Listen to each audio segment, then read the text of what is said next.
Dalam praktek pembudidayaan ikan, biasanya telur-telur ikan akan difertilisasikan di dalam sebuah wadah sampai embrio menetas yang disebut fry. Kemudian dipindahkan di akuarium yang lebih besar dengan air mengalir. Kebanyakan inisiasi pembudidayaan ikan di dalam ruangan dalam rangka perawatan, ikan biasanya dapat lepas dari perawatan intensif apabila sudah mencapai ukuran sebesar jari manusia atau biasa disebut dengan small. Yang selanjutnya akan dipindahkan pada wadah konsentrasi yang disebut raised waste dan bisa diletakkan di dalam ruangan atau di luar ruangan. C. Inovasi dalam budidaya perikanan. Upaya inovasi budidaya ikan lainnya dapat dilakukan dengan polikultur.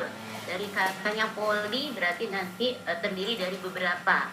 Atau biasa disebut juga aquacultur terintegrasi, yaitu budidaya yang membiarkan lebih dari satu spesies pada lingkungan terkontrol yang sama.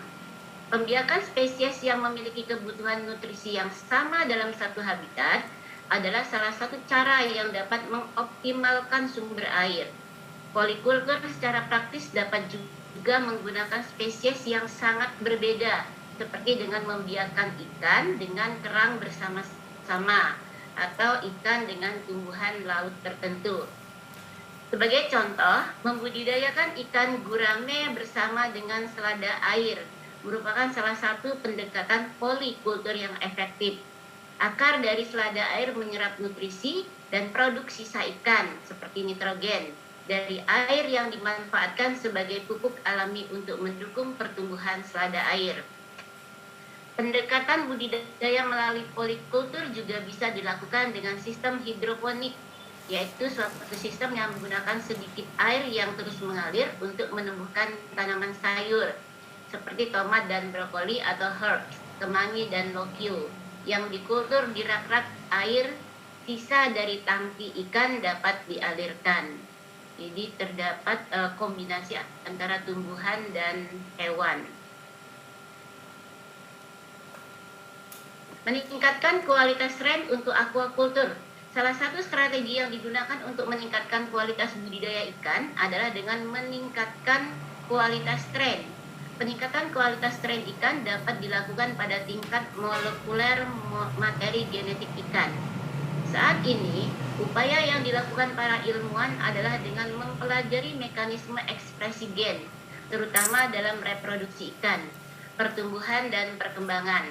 Teknik cryopreservation dan penyimpanan sampel jaringan dan sel dilakukan pada temperatur yang sangat rendah, biasanya antara minus 20 derajat Celcius dan minus 50 derajat Celcius, dan biasanya diberi stimulasi hormon untuk menginduksi ikan bertelur dan meningkatkan pertumbuhan ikan. Sebagai contoh, ikan dan kerang dapat ditingkatkan kualitasnya dengan persilangan bibit-bibit unggul yang telah mengalami seleksi. Petani ikan dan ilmuwan dapat bekerja sama untuk menentukan karakteristik ikan unggul yang diharapkan, misalnya dalam populasi ikan lele. Tidak semua individu mempunyai laju pertumbuhan dan karakteristik fisik yang sama, seperti massa otot yang dibandingkan dengan persentase lemak tubuh. Ilmuwan dapat menggunakan banyak teknik untuk mengidentifikasikan ikan yang dapat tumbuh dengan cepat dan memiliki massa otot yang berat. Meningkatkan kualitas dan keamanan seafood. Teknik pembudidayaan ikan dapat dikombinasi dengan teknik biologi molekuler untuk menciptakan ikan dan kerang yang memiliki warna, rasa, dan tekstur yang diinginkan konsumen. Kalau diinginkan konsumen berarti di sini terjadi transgenik. Oleh karena itu, ilmuwan saat ini banyak mengembangkan keamanan seafood yang bebas dari patogen dan kontaminan kimia. Pusat Bioteknologi di Columbia menggunakan teknik cloning gen untuk memproduksi astaxanthin, yaitu pigmen yang memberi warna pink pada udang. Dengan merekombinasi astaxanthin dalam makanan ikan, ilmuwan juga menghasilkan warna merah cerah pada ikan salmon untuk memenuhi selera konsumen. Di video kami share perdebatan antara budidaya salmon yang transgenik. Para ilmuwan bioteknologi akuatik bekerja dengan berbagai macam teknik inovatif, seperti dengan memproduksi fragmen restriksi polimorfisme (RFLP) berbasis chip DNA yang dapat digunakan untuk mengidentifikasi spesies ikan konsumsi. Ilmuwan biologi molekuler juga menggunakan teknik molekuler untuk mengidentifikasi dan mempelajari lebih lanjut tentang gen yang mengkode toksin organisme laut. Studi ini dapat membantu kita untuk mengerti bagaimana toksin yang menyebabkan penyakit, sehingga kemudian dapat diminimalisir dampak negatifnya bagi kesehatan manusia. Halangan dan keterbatasan aquaculture. Meskipun telah banyak dikembangkan teknik dan aplikasi bioteknologi dalam industri perikanan, namun tetap ada hambatan dan keterbatasan. Tidak semua spesies dapat dibudidayakan secara ideal melalui aquaculture. Kualitas air yang semakin menurun juga berpotensi menjadi masalah dalam budidaya ikan. Untuk beberapa spesies ikan, sangat sulit untuk mempertahankan aliran air dengan konsentrasi nutrisi yang cukup dan dapat mengalirkan sampah secara cepat. Hal ini banyak terjadi pada spesies ikan laut yang membutuhkan area yang luas untuk penjelajahan dan tidak dapat bertahan hidup ketika berada pada area terbatas. Organisme laut biasanya juga memiliki siklus hidup yang panjang dan kompleks, termasuk tahap larva, yang masing-masing tahapan membutuhkan jenis makanan yang berbeda sebelum mencapai ukuran yang dapat dijual di pasaran.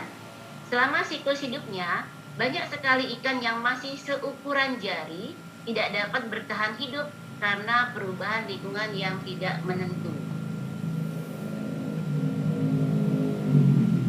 Masa depan aquaculture dan teknologi pengembangan. Untuk mengurangi kekhawatiran tentang umpan yang melebihi batas populasi untuk digunakan dalam tepung ikan, budidaya perikanan banyak mengeksplorasi cara menumbuhkan spesies pada sumber-sumber makanan yang berbeda, yang membutuhkan tepung ikan liar sedikit atau tidak, dan minyak. Kemajuan dalam budidaya ikan kemungkinan akan meminimalkan pembuangan limbah dari fasilitas budidaya perairan dan mengurangi penggunaan antibiotik, pestisida, dan bahan kimia lain yang digunakan untuk mengobati spesies pertanian. Hal ini juga kemungkinan bahwa pendekatan polikultur akan menjadi lebih populer sebagai budidaya perikanan berusaha untuk memaksimalkan sumber daya air. Teknologi genetik dan organisme perairan. Patogen yang mempengaruhi hasil sirip dan kulit ikan pada kerugian besar dalam keuangan setiap tahun. Para ilmuwan yang bekerja untuk meningkatkan kelangsungan hidup dan pertumbuhan spesies budidaya perikanan dan biologi molekuler yang digunakan untuk mempelajari lebih lanjut tentang sistem kekebalan tubuh spesies air dan kerentanan mereka serta ketahanan terhadap organisme penyebab penyakit, termasuk transmisi penyakit dan siklus hidup dari patogen itu sendiri. Penemuan dan cloning gen baru. Penemuan gen proses organisme perairan mencakup banyak daerah yang menarik. Selain untuk mengidentifikasi gen baru, banyak kelompok peneliti yang terlibat dalam mengidentifikasi mutasi yang terkait dengan penyakit ikan. Dengan mengidentifikasi gen perusak yang mungkin memiliki pengaruh negatif pada ikan, kesehatan, pertumbuhan, dan panjang umur, ilmuwan mengantisipasi bahwa banyak gen ini dapat diubah atau dihilangkan untuk menghasilkan spesies yang dapat ditingkatkan untuk budidaya. Cloning gen untuk pertumbuhan, growth hormone, adalah contoh yang sangat baik bagaimana proses penemuan gen dapat mengarah pada kemajuan di bidang bioteknologi kelautan. Ingatlah bahwa growth hormone adalah hormon yang diproduksi oleh kelenjar pituitari atau master of gland yang distimulasi oleh pertumbuhan tulang dan sel-sel otot selama masa remaja. Cloning gen salmon, growth hormone telah menyebabkan perkembangan spesies transgenik salmon yang menunjukkan tingkat pertumbuhan sangat dipercepat dibandingkan dengan strain aslinya. Silakan Mbak Mary. Kita bertiga, nanti Mbak Mary atau Mbak Rizka. Terima kasih. Ya, mungkin bisa.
dan pengobatan.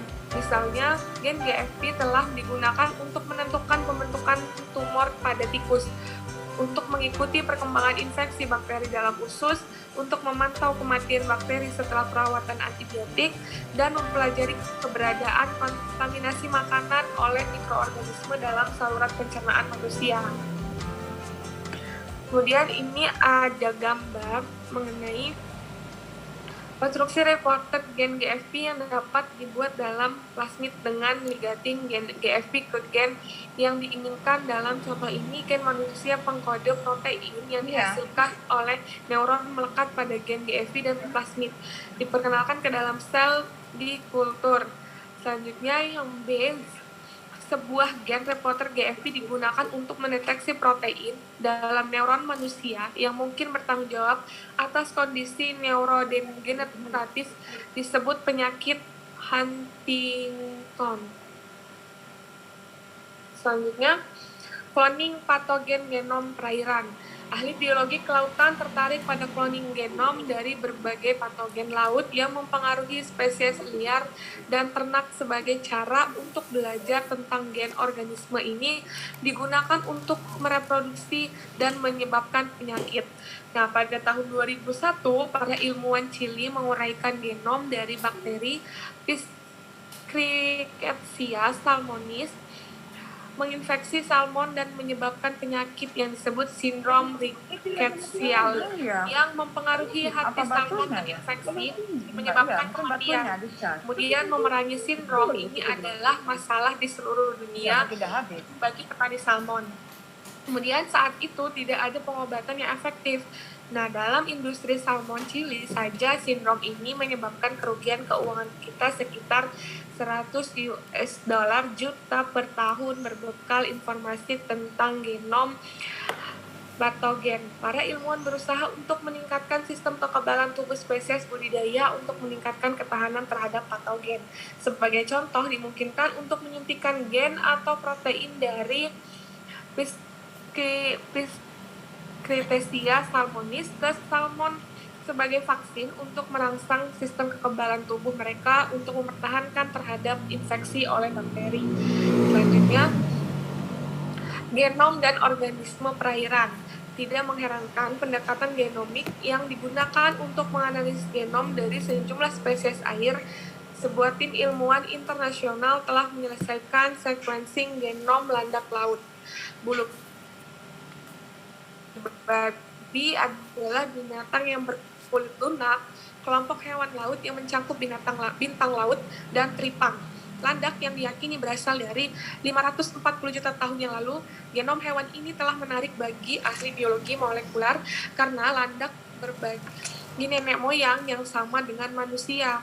Dari nenek moyang ini, superfilum hewan disebut Deuterosoma. Termasuk dalam filum ini adalah binatang berkulit lunak, manusia, dan vertebrata lainnya. Karena Deuterosoma lebih erat terkait satu sama lain daripada binatang tidak superfilum ini, para ilmuwan genom diharapkan landak laut akan bergenetik mirip dengan manusia. Studi genomik komparatif telah menunjukkan bahwa kita berbagi sekitar 7.000 gen dengan landak, termasuk gen yang terlibat dalam pendengaran, keseimbangan, dan pengembangan imunitas. Selanjutnya, manipulasi genetik dari ikan bersirip dan kerang-kerangan, di mana para ahli biologi di seluruh dunia menggunakan teknik genetika untuk menciptakan keturunan ikan bersirip dan kerang-kerangan dengan karakteristik yang diinginkan seperti meningkatkan tingkat pertumbuhan dan resistensi penyakit. Teknologi Bounty Aqua di Massachusetts telah menghasilkan transgenik salmon Atlantik yang mengandung gen GH dan urutan gen dari salmon Chinook. Spesies yang menunjukkan kemampuan pertumbuhan yang lebih cepat dan lebih besar ukurannya daripada kebanyakan salmon Atlantik, serta peraturan urutan dari organisme mirip belut yang disebut ocean pod. Nah, selanjutnya, salmon Atlantik biasanya berhenti tumbuh di musim dingin. Tidak begitu dengan transgenik yang tumbuh hampir 400% sampai 600% lebih cepat dari salmon non-transgenik. Ikan tersebut mencapai ukuran pasar dalam 18 bulan, bukan 30 bulan pada umumnya. Bounty Aqua telah berusaha lebih dari 30 tahun untuk mendapatkan persetujuan FDA untuk salmon ini, meskipun data menunjukkan tidak ada perbedaan dalam nilai gizi, penampilan, atau rasa ikan ini dibandingkan dengan salmon air. Nah, pada tahun 2009, FDA mengklasifikasikan perubahan rekayasa genetika pada hewan dan obat-obatan hewan. Ini merupakan gambar salmon transgenik. Gen hormon pertumbuhan super cepat menunjukkan sangat dipercepat tingkat pertumbuhan dibandingkan dengan strain liar dan strain dalam negeri salmon non-transgenik. Rata-rata para strain salmon transgenik beratnya hampir 10 kali lebih banyak daripada salmon non-transgenik. Pada tahun 2004, Yorktown Industry dari Austin, Texas menjadi berita populer ketika mereka mengumumkan mereka telah menciptakan Glowfish, strain transgenik yang mengandung gen protein merah fluorescent ikan zebra dari anemon laut. Ketika sinar ultraviolet menerangi Glowfish, mereka berpendar merah muda cerah. Mereka diperkenalkan sebagai hewan peliharaan rekayasa genetika pertama kali dijual di Amerika Serikat. Sejumlah kelompok anti bioteknologi menyarankan protes mereka tentang penggunaan baru dari rekayasa genetika. Meskipun spesies transgenik adalah jenis yang paling umum dari spesies laut rekayasa genetika, sejumlah spesies polyploid telah diciptakan. Polyploids merupakan organisme dengan peningkatan jumlah yang menyelesaikan set kromosom. Kebanyakan hewan dan tanaman spesies diploid disingkat dengan 2N, di mana N jumlah kromosom, yang berarti bahwa mereka memiliki 2 set kromosom X dalam sel somatik mereka dan 1 nomor atau haploid kromosom dalam gamet mereka. Sebagian besar spesies laut polyploid diciptakan sampai saat ini adalah spesies triploid. Organisme triploid mengandung 3 set kromosom atau 3N. Sejumlah teknik yang berbeda dapat digunakan untuk membuat triploid yang biasa diturunkan dengan menundukkan telur ikan terhadap perubahan suhu atau perawatan kimia untuk mengganggu pembelahan sel telur. Nah, telur diperlakukan dengan cara ini matang dengan set ekstra kromosom. Polyploid biasanya mempengaruhi sifat pertumbuhan suatu organisme. Misalnya, tipe triploid berkembang lebih pesat di sebagian besar spesies 10% sampai 50% lebih cepat dan lebih besar dari sesama diploid normal. Nah, kisah polyploid melibatkan tiram triploid dikreditkan dengan menghidupkan kembali, mengurangi industri tiram di pantai barat. Produksi tiram musiman karena sangat mempengaruhi oleh cuaca, pola pembibitan, dan habitat. Ini merupakan gambar mussels menghasilkan perekat unik yang disebut dengan serat basal. Mbak Rizka udah ada belum, Mbak? Kurang tahu, Bu. Mbak Rizka? Kayaknya nggak ada di, Bu. Ya, lanjut. Mau masuk. Ibu atau Mbak, lanjut. Ibu ya. Ya, baik, saya lanjutkan. Produk non-medis untuk lebih menghargai potensi perairan dunia, kita sekarang melihat pada sejumlah produk akuatik dari regen penelitian untuk suplemen makanan yang telah berdampak pada industri bioteknologi. Produk-produk yang telah berhasil. Laut juga telah terbukti sebagai sumber enzim dan produk lain yang telah memainkan peran penting dalam penelitian dasar dan terapan. Misalnya, bakteri yang tinggal di dekat hidrotermal, air panas geyser di dasar laut, telah menghasilkan generasi kedua enzim stabil yang digunakan dalam PCR dan modifikasi enzim DNA, termasuk ligase dan enzim restriksi. Enzim lain dihasilkan oleh bakteri laut memiliki berbagai sifat menarik yang dapat menyebabkan aplikasi penting di masa depan. Beberapa enzim tahan terhadap garam yang membuat mereka ideal untuk industri dengan prosedur yang melibatkan kadar garam tinggi. Spesies laut Vibrio menghasilkan sejumlah protease, termasuk protease yang unik yang beberapa resisten deterjen yang digunakan dalam banyak proses manufaktur. Akibatnya, banyak deterjen resisten terhadap protease, mungkin memiliki aplikasi potensial untuk menurunkan protein dalam proses pembersihan, termasuk penggunaannya dalam deterjen untuk menghilangkan noda protein dalam pakaian. Fibril juga merupakan sumber kolagenase yang baik, protease yang digunakan dalam kultur jaringan. Produk lain yang berasal dari laut adalah karagenan, bahan pengawet makanan, pasta gigi, dan kosmetik. Ini merupakan polisakarida yang kaya akan sulfat diekstrak dari rumput laut merah, telah banyak digunakan pada banyak produk dari lebih dari 50 tahun. Merupakan keluarga besar dari polisakarida karagen. Produk ini memiliki kemampuan untuk membentuk gel dari berbagai kepadatan pada temperatur yang berbeda.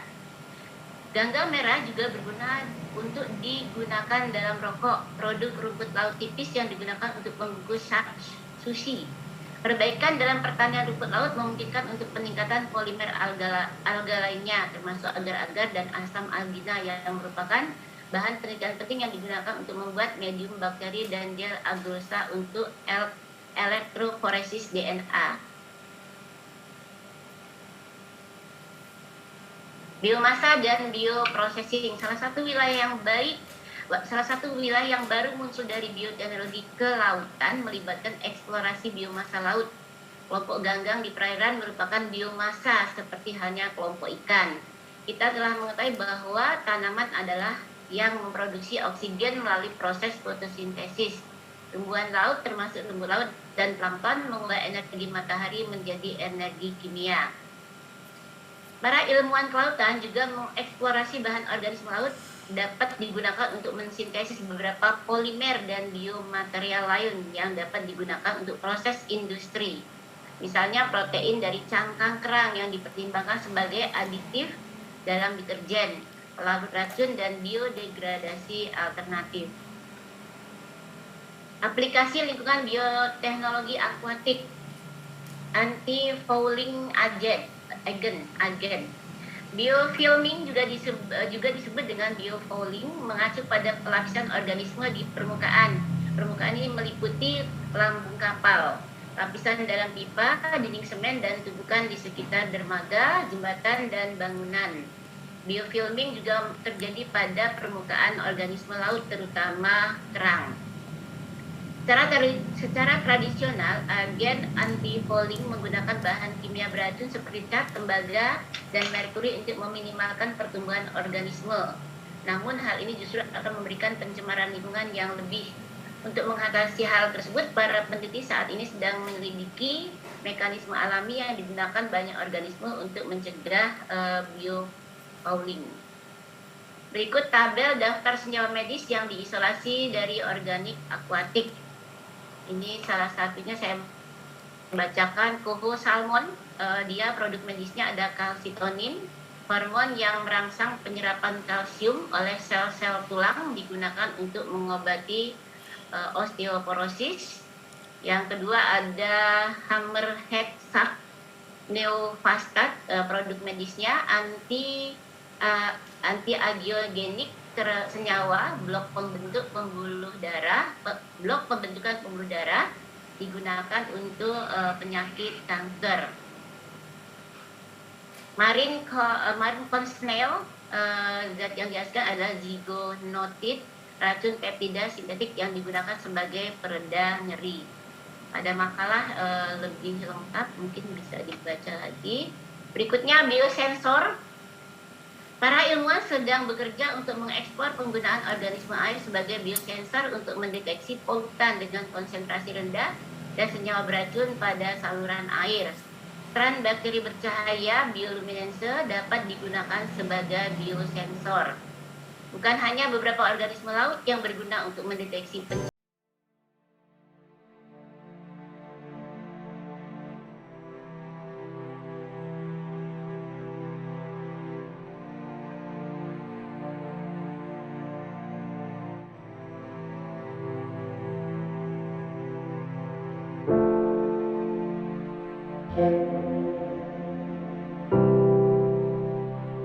Thank